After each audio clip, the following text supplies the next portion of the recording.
आरव जानता था कि किसी ने अगर कौशिक को खूब पैसे दिए होंगे तो वो उसके लिए इतनी आसानी से मुंह नहीं खोलेगा जब तक कि उसे डेंजर का एहसास ना हो। इधर कौशिक और उसका बेटा चीख चिल्ला रहे थे तो वहीं हनुमा और उसके बॉडीगार्ड्स ने उन्हें अच्छी तरह से बांध रखा था। अपनी बकवास बंद करो और अब बिल्कुल चुप हो जाओ। मैंने तुम लोगों को ऑप्शन दिया था लेकिन तुम लोगों ने पनिशमेंट चुना। इन बाप बेटों के साथ जितने भी लोग यहाँ पर हैं सबको किडनैप कर लो, यहाँ तक कि जो बॉडीगार्ड्स बाहर गिरे पड़े हैं उन्हें भी। हनुमा और उसके लोगों ने बिल्कुल वैसा ही किया। उसके बाद वे लोग शहर की एक बहुत बड़ी नहर के पास गए। नहर के ऊपर से एक पुल बनी हुई थी। हनुमा और रुद्री ने अपनी अपनी कारें वहां खड़ी कर दी। फिर आरव कार से उतरने के बाद बोला, 2 रस्सियां लाओ। उसके बाद उनके एक सिरे को कार के बोनट में बांधो और दूसरे सिरों से इन बाप बेटों का हाथ बांधो। हनुमा और उसके लोगों ने बिल्कुल वैसा ही किया जैसा कि आरव ने बताया था। बाकी बचे लोगों को उन्होंने दोनों कारों के ऊपर बिठा दिया। उन सब के बीच भयंकर डर का माहौल था। फिर आरव ने कौशिक को देखते हुए कहा, अब बोलो कौशिक अंबानी, क्या तुम अभी भी अपना मुंह नहीं खोलोगे? कौशिक ने गुस्से से आरव को देखा। उसे ऐसा लग रहा था जैसे आरव सिर्फ उसे डराने के लिए ऐसा कर रहा था। जब आरव ने महसूस किया कि कौशिक अभी भी उसे सीरियसली नहीं ले रहा तो उसने हनुमा से कहा, हनुमा इसके बेटे को नहर में फेंक दो। आरव का ऑर्डर मानने के लिए हनुमा 2 कदम आगे बढ़ा लेकिन फिर वो रुक गया। उसने कंफर्मेशन के लिए आरव की तरफ देखा। मिस्टर अंबानी क्या सच में इसे पानी में फेंकना है? हनुमा तुम बहुत बातें करते हो, ऐसा लगता है कि ये काम मुझे खुद करना पड़ेगा। उसके बाद आरव कौशिक और उसके बेटे के करीब गया। फिर उसने कौशिक के बेटे को नहर में धकेल दिया। वो नहर में जरूर था लेकिन उस रस्सी का दूसरा हिस्सा पुल के ऊपर खड़ी कार में बंधा हुआ था, इसलिए जब चाहे उसे बचाया जा सकता था। वो नहर के अंदर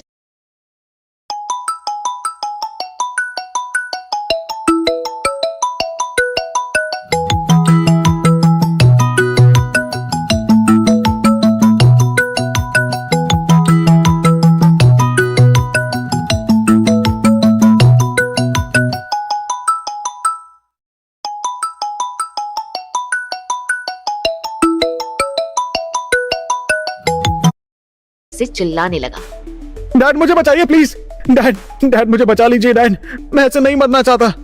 जो कौशिक अभी तक पूरी अकड़ के साथ खड़ा था अब धीरे धीरे उसकी अकड़ कम होने लगी और वो अपने बेटे के लिए परेशान होने लगा। आरव बेवकूफी बंद करो और मेरे बेटे को बाहर निकालो। मैं जरूर निकाल दूंगा लेकिन पहले तुम उस इंसान का नाम बताओ जिसने तुम्हें मेरे खिलाफ ऑर्डर्स दिए थे। कौशिक अभी भी मुंह नहीं खोल रहा था। तुम मेरे बेटे के साथ ऐसा नहीं कर सकते। तुमने सही कहा कि मैं तुम्हारे बेटे के साथ ऐसा नहीं कर सकता, बल्कि मैं तुम्हारे साथ भी ऐसा ही कर सकता हूँ। उसके बाद आरव कौशिक की तरफ बढ़ने लगा। उसे अपनी तरफ आता देख कौशिक की धड़कन तेज होने लगी। चलो मैं तुम्हें भी तुम्हारे बेटे के पास ही भेज देता हूँ, कम से कम तुम दोनों एक दूसरे को कंपनी तो दे सकोगे। और फिर आरव ने उसे भी उसी नहर में धकेल दिया। अब दोनों बाप बेटे पानी में स्ट्रगल कर रहे थे। बेटे को तो फिर भी थोड़ा बहुत तैरना आता था जिसकी वजह से ही कौशिक मुंह नहीं खोल रहा था, लेकिन अब जब बात उसकी खुद की थी तो वो भारी परेशानी में था क्योंकि ना तो उसका स्टेमिना स्ट्रॉन्ग था और ना ही उसे तैरना आता था। आरव मुझे यहाँ से बाहर निकालो, नहीं तो मैं मर जाऊंगा। आरव अगर मरने से बचना चाहते हो तो चुपचाप नाम बता दो, नहीं तो अगले 5 मिनट में तुम्हारा खेल खत्म। अब जब कौशिक के पास कोई ऑप्शन नहीं बचा और उसने देखा कि उसका बेटा भी वहीं पानी में स्ट्रगल कर रहा था तो वो बोला, ठीक है मैं बताता हूँ मैं, लेकिन पहले हमें यहाँ से बाहर निकालो। क्या कहा तुमने? मुझे कुछ सुनाई नहीं दिया। मैंने कहा कि ठीक है मैं सब बताता हूँ। आरव के इशारे से उन्हें बाहर निकाला जाने लगा। कार को आगे बढ़ाया गया और जल्दी ही वो दोनों ऊपर आ गए। कौशिक ने ऊपर आते ही गुस्से में आरव को बोला, आरव यू बास्टर्ड, तुम्हारे अंदर इंसानों का दिल नहीं है क्या? आरव को उसकी बात अच्छी नहीं लगी। हे मैन काम डाउन, अगर तुमने मेरे टूरिस्टों को किडनैप नहीं करवाया होता तो क्या मैं तुम्हारे साथ ये सब करता? इसलिए अपनी बकवास बंद करो, और अगर तुम्हें ऐसे ही बकवास करनी है तो मैं तुम्हें वापस से नीचे फेंक देता हूँ और इस बार ऊपर भी नहीं खींचूंगा। कौशिक में कितनी भी हिम्मत थी लेकिन अब उसे आरव से डर लगने लगा था। उसने अपनी गर्दन नीचे करते हुए कहा, तुम्हारे टूरिस्टों को किडनैप करने के लिए मुझे अरविंद ने कहा था, उसी के ऑर्डर्स पर मैंने ये सब किया। उसकी बात सुनकर आरव को थोड़ी हैरानी हुई। तुम मुझसे सच बोल रहे हो ना? क्योंकि मेरे दिमाग में ये आ रहा है कि तुम आखिरकार अरविंद की बात क्यों मानोगे? उसके बाद कौशिक कुछ बोलने में हेजिटेट हो रहा था। तभी उसके बेटे ने कहा, डैड अब जब आप उसका नाम बोल चुके हैं तो फिर अब डर किस बात का? कौशिक, कुछ भी कहो, लेकिन तुम्हारा बेटा तुमसे ज्यादा इंटेलिजेंट है। किसी और के लिए अपनी जान देना एक बेवकूफी का काम है। आखिरकार कौशिक ने अपना मुंह खोला। अरविंद की बात तो मुझे माननी ही थी। मेरा बिजनेस जिन भी लोगों से चलता है उन सबको अरविंद ने मुझसे मिलवाया था। उसने मुझे कुछ इलीगल चीजें भी दिलवाई थी जिन्हें मैंने लकी दुगल को बेचकर अच्छे पैसे कमाए थे। जम्मू और कश्मीर में रहने वाले जितने भी अंबानीज हैं सब अरविंद की बात मानते हैं। उसके कनेक्शन स्ट्रांग हैं और वो काफी पावरफुल आदमी है। वो कितना भी पावरफुल क्यों ना हो, लेकिन मेरा मुकाबला नहीं कर सकता। हाँ, शायद तुम्हारा मुकाबला ना कर सके, लेकिन जैसे उसे पता चलेगा कि मैं उसके खिलाफ गया हूं तो वो मुझसे बदला जरूर लेगा। हो सकता है कि वो ऐसा करे, लेकिन बचने का तुम्हारे पास एक ही रास्ता है। दोनों बाप बेटे आरव को ध्यान से देखने लगे। वो मैं हूं। तुम जब तक मेरे प्रोटेक्शन में हो कोई तुम्हें हाथ भी नहीं लगा सकता, लेकिन आखिर में मैं तुम्हें प्रोटेक्शन क्यों दूंगा? मेरा भी तो फायदा होना चाहिए। आरव, तुमने मुझसे जो जो पूछा वो सब कुछ मैं तुम्हें ऑलरेडी बता चुका हूं। हाँ, लेकिन सबूत कुछ नहीं है। मैं वादा करता हूं कि कोई तुम्हें छू भी नहीं सकेगा। अगर तुम मेरा एक काम कर दो तो तुम्हें अरविंद के खिलाफ एक टेस्टिमोनियल वीडियो रिकॉर्ड करना होगा और मेरे लोगों को किडनैप करने के लिए जो पैसों का लेन देन हुआ है उसके ट्रांजैक्शन का रिकॉर्ड भी चाहिए मुझे। आखिरकार आरव की बात मानने के अलावा कौशिक के पास और कोई रास्ता भी नहीं था, क्योंकि अरविंद का नाम लेकर वो वैसे ही उसके खिलाफ जा चुका था। अब अगर वो आरव की बात नहीं मानता तो दोनों तरफ से जाता, और जहां तक आरव की बात थी तो वो अंबानी फैमिली का डायरेक्ट ब्लड था, इसलिए आरव का साथ देने में अब ज्यादा फायदा था।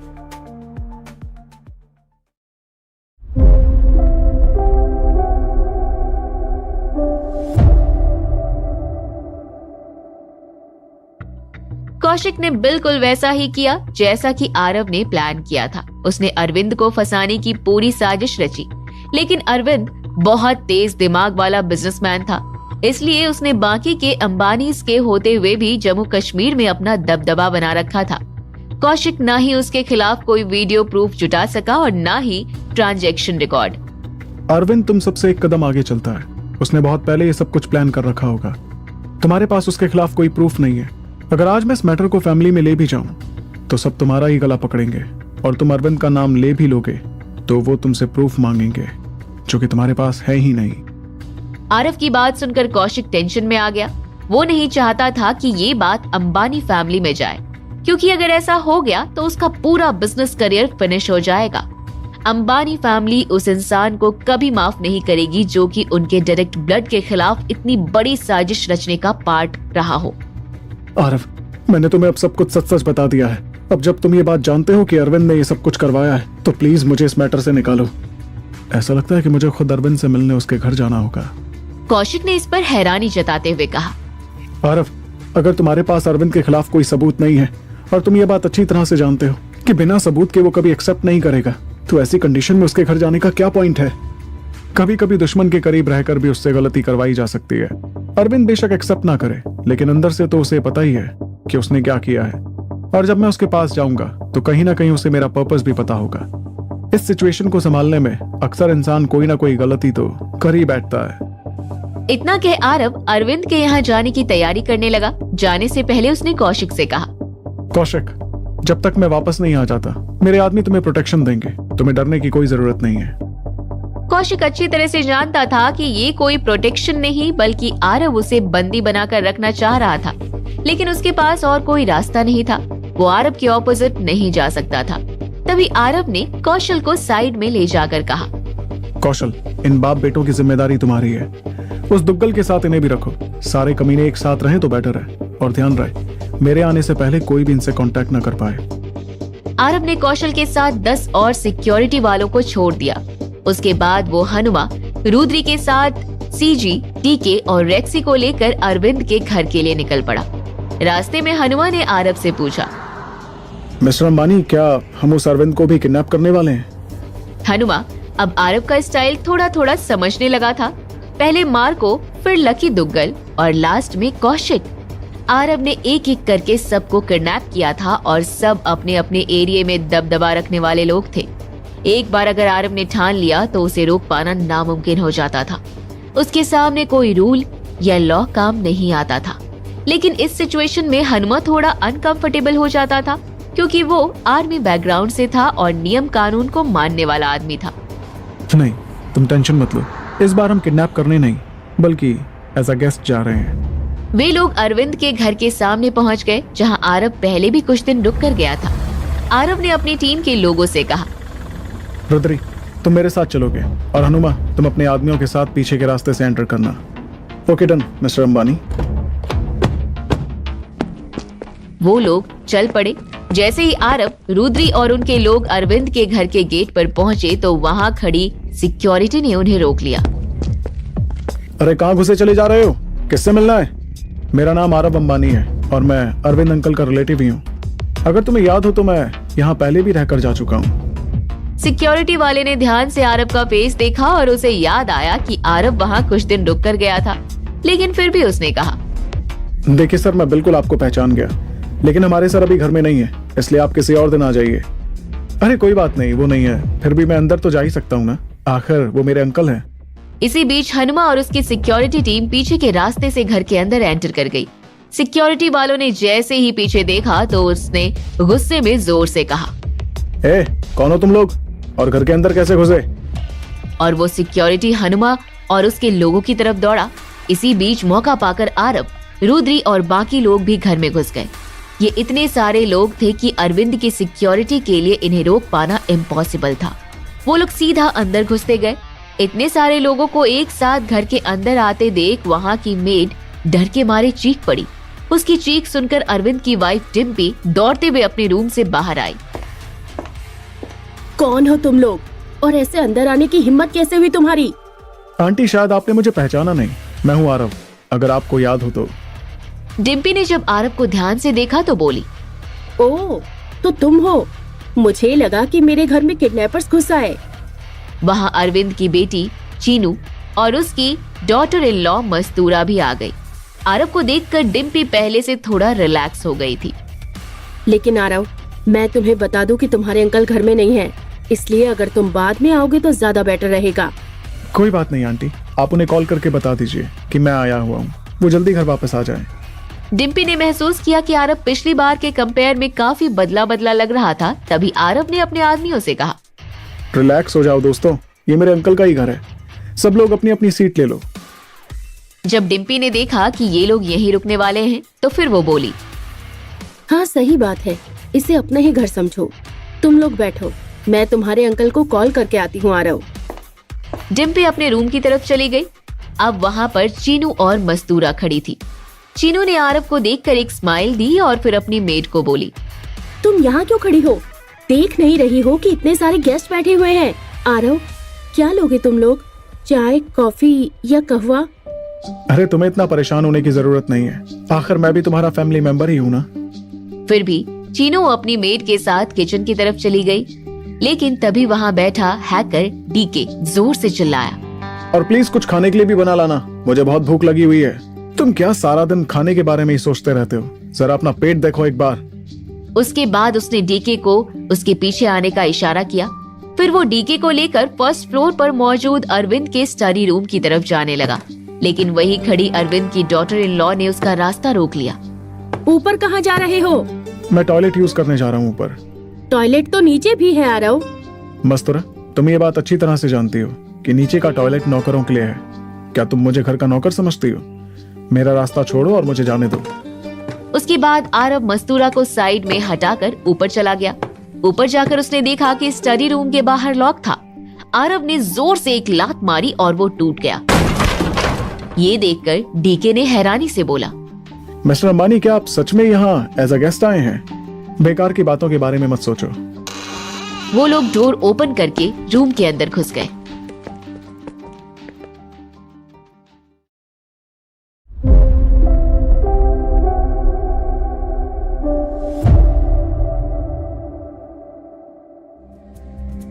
अब आरव और हैकर डीके अरविंद के स्टडी रूम के अंदर थे और फिर आरव की नजर अरविंद के कंप्यूटर पर पड़ी। डीके, ये कंप्यूटर ओपन करो और इसका सारा डेटा अपने लैपटॉप में डाल लो। एज अ हैकर डीके को दूसरों के लैपटॉप या कंप्यूटर देखना बड़ा पसंद था। इससे उसे दूसरों की प्राइवेसी में झांकने का मौका भी मिलता था। अब आप सब कुछ मुझ पर छोड़ दीजिए मिस्टर अंबानी। फिर वो अरविंद का कंप्यूटर ऑन करने लगा, लेकिन अगले ही पल वो बोला, ओह शिट, इसने तो पासवर्ड सेट कर रखा है। आरव थोड़ी परेशानी से डीके की तरफ देखने लग गया। लेकिन टेंशन की कोई बात नहीं, ये तो मेरे बाएं हाथ का खेल है। और फिर उसने अपना लैपटॉप निकाला और अरविंद के कंप्यूटर को उससे कनेक्ट कर लिया। अगले 1 मिनट में उसने अरविंद के कंप्यूटर का पासवर्ड क्रैक कर लिया। यस, चलो अब देखते हैं अरविंद के तुमने कंप्यूटर में क्या क्या राज दबा रखे हैं। वो उस कंप्यूटर में कुछ करने लग गया। ठीक उसी वक्त उस रूम के बाहर से किसी के शोर मचाने की आवाज सुनाई देने लगी। डीके ने आरव की तरफ देखा। तुम परेशान मत हो, बस अपना काम करते रहो। इसका सारा डेटा और डॉक्यूमेंट्स अपने पास ले लेना, बाहर मैं हैंडल करता हूँ। जब आरव बाहर आया तो उसने देखा कि अरविंद की वाइफ डिम्पी को हनुमा और उसके लोगों ने रूम के पास की गैलरी में रोक रखा था। डिम्पी ने जैसे ही आरव को देखा वो उस पर बरस पड़ी। आरव, क्या किसी के घर में गेस्ट बनकर ऐसे आया जाता है? तुम बिना पूछे मेरे हस्बैंड के स्टडी रूम में आखिर कैसे गए? अरे आंटी, आप तो गुस्सा हो गई। मैं तो बस स्टडी रूम पर नजर मार रहा था। क्या करता, अंकल तो है नहीं, इसलिए अकेले बैठे बैठे बोर हो रहा था। डिम्पी का गुस्सा बढ़ता ही जा रहा था। बोर हो रहे थे? क्या तुम जब भी बोर होगे तो बिना पूछे किसी की प्राइवेसी में एंटर कर जाओगे? और तुम अंदर गए कैसे? वहाँ तो लॉक लगा हुआ था ना? ओह, लॉक था क्या? मैंने ध्यान नहीं दिया आंटी। मैंने तो बस थोड़ा ताकत लगाई तो अपने आप खुल गया। लेकिन थोड़ी दूरी पर खड़ी मस्तूरा ने तेज आवाज में कहा, झूठ बोल रहा है ये। मेरी आंखों के सामने इसने स्टडी रूम का लॉक तोड़ा था। मस्तूरा की बात सुनकर आरव के फेस पर एक अजीब सी स्माइल आ गई। मस्तूरा, अब क्या तुम भी मुझ पर गुस्सा करोगी? क्या तुम भूल गई हम दोनों ने पूरी रात रोमांटिक टाइम स्पेंड किया था? आरव की बात सुनकर मस्तूरा को अच्छा नहीं लगा। मस्तूरा को वो सब याद आने लगा जो उसे उसकी मर्जी के बिना करना पड़ा था। अरविंद और उसके हस्बैंड गौरव ने आरव के खिलाफ जाल बिछाने के लिए उसे आरव के साथ एक रात बिताने पर मजबूर किया था। वो अलग बात थी कि उनके बीच हुआ कुछ भी नहीं था। बकवास बंद करो आरव। ये बात तुम भी अच्छी तरह से जानते हो कि उस रात हम दोनों के बीच कुछ नहीं हुआ था। मैं बस साइड में लेटी हुई थी। कुछ होने की बात तो मैंने कही नहीं। तुम यूं ही खुद को क्यों डिफेंड कर रही हो? कहीं ऐसा तो नहीं कि तुम मेरे नशे में होने का फायदा उठाने की कोशिश कर रही थी? आरव की बात सुनकर मस्तूरा को वो मोमेंट याद आ गया जब वो आरव की फिजिक देखकर कुछ पल के लिए बहकने ही वाली थी। लेकिन तभी वो शॉक रह गई कि आरव को ये सब याद कैसे था। उसने गुस्से से आरव को देखा जरूर, लेकिन आगे कुछ न बोल सकी। वहीं जब डिम्पी ने मस्तूरा को इस सिचुएशन में देखा तो वो आरव पर गुस्सा करते हुए बोली, आरव, तुम बात को घुमाओ मत। मैंने पूछा कि तुम बिना पूछे स्टडी रूम में आखिर क्यों गए, और मस्तूरा ने बताया कि तुम अपने साथ किसी और को भी लेकर गए हो। आंटी, आप बहुत लोड ले रही हैं। इतना लोड मत लिया करो। वो मेरा दोस्त ही है और वो इंटरनेट के बिना नहीं रह सकता। वो ऐसा कुछ नहीं कर रहा जिससे आप इतनी परेशान हो। वो तो बस कंप्यूटर में गेम खेल रहा है। ये सुनकर डिम्पी को और गुस्सा आ गया। क्या तुम लोगों ने मेरे हस्बैंड का कंप्यूटर भी ओपन कर लिया? तुम्हारी हिम्मत कैसे हुई? उसे अभी का अभी बाहर आने के लिए बोलो, वरना।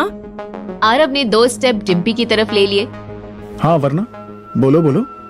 डिम्पी ये कहने वाली थी कि वो सिक्योरिटी को बुलाएगी, लेकिन जैसे ही उसने नीचे की तरफ नजर मारी और देखा कि आरव के पास खुद इतने सिक्योरिटी वाले थे, ऐसे में उसके घर की सिक्योरिटी टीम को बुलाने का कोई फायदा नहीं। वरना मैं पुलिस को बुलाऊंगी। उसकी बात सुनकर आरव हंसने लगा। सीरियसली? और क्या बोलोगी उन्हें जब पुलिस यहाँ आएगी कि ये आदमी जो अभी मेरे घर में गेस्ट बनकर कुछ दिन रह चुका है, आज वो मेरे घर का इंटरनेट यूज करके गेम खेल रहा है? आरव की बात सुनकर डिम्पी एकदम चुप हो गई। उसे समझ नहीं आ रहा था कि आखिर वो करे क्या। अभी अभी जब उसने अपने हस्बैंड अरविंद को कॉल किया था तो उसने यही कहा था कि बस आरव को स्टडी रूम से दूर रखना, इसलिए वो दौड़ती हुई स्टडी रूम की तरफ आई थी। लेकिन तब तक आरव ऑलरेडी अंदर जा चुका था। अब आरव ने गुस्से से डिम्पी को देखा। आंटी, मैं आपकी रिस्पेक्ट करता हूँ, लेकिन इसका मतलब ये नहीं है कि आप मुझसे कुछ भी बकवास करें। आप जानती हैं कि मैं कौन हूँ। इस देश की सबसे बड़ी और पावरफुल बिजनेस फैमिली की यंग जनरेशन हूँ, और मुझसे पंगा लेकर आपके हस्बैंड नहीं बच सकते। इसलिए भलाई इसी में है कि फोन करके उन्हें तुरंत यहाँ बुलाइए। डिम्पी दौड़ती हुई वापस अपने रूम में गई और उसने फिर से अरविंद को कॉल किया। हेलो अरविंद, प्लीज जल्दी से घर आ जाओ। ये आरव अब अपनी हद पार कर रहा है। उसने तुम्हारे स्टडी रूम का लॉक तोड़ दिया और मुझसे भी बदतमीजी की। ये सुनकर अरविंद टेंशन में आ गया। वो तो अच्छी बात थी कि उसने कंप्यूटर में ऐसा कुछ नहीं रख रखा था जिससे वो परेशानी में आ जाए। तुम टेंशन मत लो डिम्पी, मैं बस थोड़ी देर में वहाँ पहुँचता हूँ। तुम बस अब उसके नजदीक मत जाना, मैं उस कमीने को आकर देखता हूँ। उसके बाद अरविंद ने तुरंत कंपनी में अपने बेटे को गौरव को कॉल किया।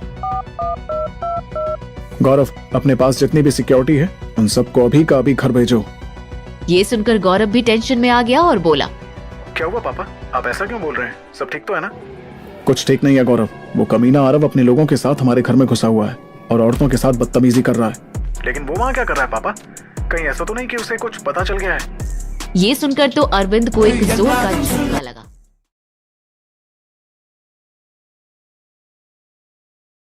नहीं, उसे कैसे कुछ पता चल सकता है? मैंने जैसा कहा तुम वैसा करो, मैं 1-2 कॉल करके पता करता हूँ। उसके बाद अरविंद ने कौशिक को कॉल किया, लेकिन कौशिक और उसका बेटा ऑलरेडी कौशल के अंडर में थे और 24 घंटे उन पर नजर रखी जा रही थी। उनका फोन भी शायद उनके पास नहीं था, इसलिए किसी ने उसका कॉल पिक नहीं किया।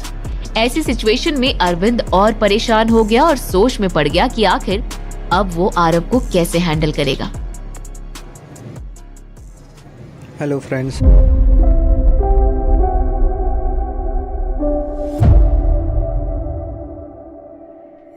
गौरव ने फर्स्ट फ्लोर पर खड़े आरव की तरफ अपनी गन तान रखी थी और उसकी सिक्योरिटी टीम ने हनुमा और रुद्री सहित बाकी लोगों को घेर रखा था। अचानक अब सिचुएशन पूरी तरह से बदल चुकी थी। कंट्रोल अब आरव की जगह अरविंद के पास आ चुका था। वो अलग बात थी कि आरव अभी भी बिल्कुल निडर होकर अपनी जगह पर ही खड़ा था। अरविंद ने इस बदली हुई सिचुएशन का लुत्फ उठाते हुए कहा, क्यों आरव, अब कुछ कहना चाहोगे? तुम्हें मेरा स्ट्रिक्ट एक्शन देखने की बड़ी तमन्ना थी ना? अब बताओ कैसा लगा मेरा स्ट्रिक्ट एक्शन? आरव बस एक टक अरविंद को और उसके एटीट्यूड में आए चेंजेस को देख रहा था। इस वक्त तुम्हें मारना किसी चींटी को मसलने जितना आसान है, लेकिन फिर भी मैं तुम्हें 2 ऑप्शन देता हूँ। पहला कि तुम अपने आदमियों को लेकर चुपचाप मेरे घर से निकल जाओ और फिर कभी मुझे अपनी शक्ल मत दिखाना, और दूसरा, अगर तुम नहीं जाना चाहते हो तो यहीं रुको और अगले कुछ पलों में अपने आप को मरते हुए देखो। अरविंद की बात सुनकर आरव के फेस पर स्माइल आ गई और फिर वो जोर जोर से ठहाके लगाकर हंसने लगा। अरविंद को कुछ समझ नहीं आया कि ऐसी सिचुएशन में आखिर आरव हंस क्यों रहा है। आरव, तुम्हें लग रहा है कि मैं मजाक कर रहा हूँ। तुम सोचते हो कि मैं तुम्हें मार नहीं सकता क्योंकि तुम अंबानी फैमिली की यंग जनरेशन हो, लेकिन मैं तुम्हें बता दूं कि तुम्हें मारना मेरे लिए कोई बहुत बड़ी बात नहीं है। मैं तुम्हारी फैमिली में बोल दूंगा कि इसने मेरे घर पर अचानक से अटैक कर दिया था और घर की फीमेल्स पर हाथ डाला, इसलिए सेल्फ डिफेंस में मुझे इसे मारना पड़ा। ये बात तुम भी अच्छी तरीके से जानते हो कि फैमिली में तुम्हारी पोजीशन क्या है। तुम्हारी मौत से किसी को भी ज्यादा फर्क नहीं पड़ेगा सिवाय तुम्हारे फादर को छोड़कर। अब आरव ने फ्लोर की गैलरी में 2 कदम मूव किया। अरविंद अंकल, आप एडमिट क्यों नहीं कर लेते कि ये फर्स्ट टाइम नहीं है जब आप मुझे मारने के बारे में सोच रहे हैं? आप पहले भी ट्राई कर चुके हैं। उसके बाद आरव ने एक टक अरविंद को घूर कर देखा। आपने मुझे 2 ऑप्शन दिए ना, आप शायद जानते नहीं हैं कि मैं कितना जिद्दी इंसान हूँ, इसलिए मैं आपका दूसरा ऑप्शन चूज करता हूँ। आप मुझे मारना चाहते हैं ना, तो फिर चलिए मारिए मुझे। आरव की चॉइस सुनकर अचानक अरविंद को समझ नहीं आया कि वो क्या रिएक्ट करे। उसने एक्सपेक्ट नहीं किया था कि आरव सेकंड ऑप्शन चूज करेगा। आरव, एक बार अच्छे से सोच लो क्योंकि इसके बाद तुम्हें चांस नहीं मिलेगा। मैंने सोच लिया अंकल, लेकिन मैं उम्मीद करता हूँ कि मारने से पहले आप मुझे उस आदमी का नाम जरूर बताएंगे जिसने आपको मेरे खिलाफ साजिश करने के लिए कहा था। आरव की बात सुनकर अरविंद को हंसी आ गई। आरव, तुम मौत के कगार पर खड़े हो, क्या करोगे नाम जानकर? तुम जिंदा तो रहोगे नहीं। उसके बाद अरविंद ने हनुमा, रुद्री और बाकी के लोगों की तरफ देखा और बोला, क्या तुम लोग भी इस आरव के लिए अपनी जान देना चाहोगे? अगर तुम लोग चाहो तो चुपचाप यहाँ से निकल सकते हो, मैं तुम लोगों की जान बख्शने के लिए तैयार हूँ। रुद्री और उसके बॉडीगार्ड्स थोड़े से डरे हुए थे। उन्हें समझ नहीं आ रहा था कि आखिर वो क्या डिसीजन ले। लेकिन अगर तुम लोग मरना चाहते हो तो मैं बुरा नहीं मानूंगा, चॉइस तुम्हारी है।